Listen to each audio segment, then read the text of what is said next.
I think being a student athlete at Harvard means being both a student in the classroom and a student in your sport, whether you're on the field or in the gym, in the arena, really learning from what your sport can teach you. I think that being an athlete teaches you a lot of things that you can't learn in the classroom, leadership, characteristics, responsibilities, and all sorts of things like that.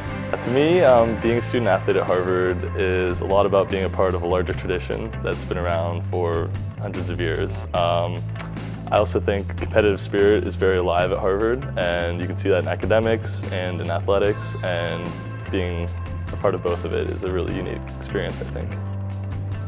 Being a student athlete obviously means learning a lot in the classroom first and putting school before your sport, but I think you learn a lot of things doing your sport that you couldn't ever learn in the classroom. I think I've learned, leadership, accountability, and hard work in ways that I would never be able to learn in the classroom. So I think, the education through athletics actually, really has defined my time at Harvard. Coach Bays has been great.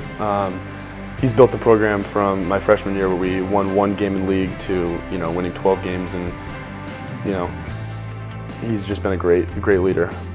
I love Brian. I probably wouldn't have come to Harvard if he wasn't the coach at the time. I think he's a great coach, very, very funny character as well. I love his personality, and he understands what it means to be like a college volleyball coach.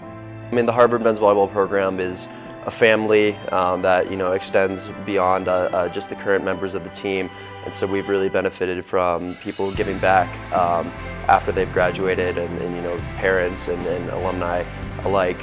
We've seen a lot of growth just because of the generosity of our friends of Harvard men's volleyball.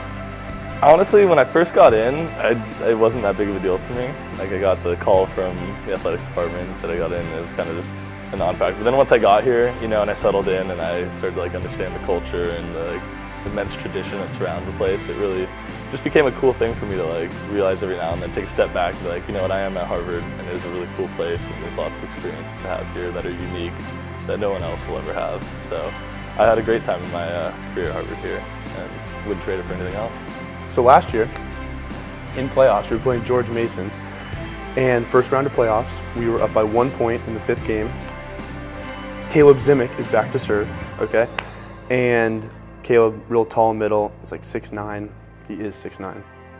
And he's from Wisconsin. And so we make cheese jokes all the time. So anyways, he goes back to serve, and he just aces him straight up. It was a pretty loopy serve, but it was an ace, so it was an ace. And he just goes nuts and yells, "It ain't easy being cheesy!"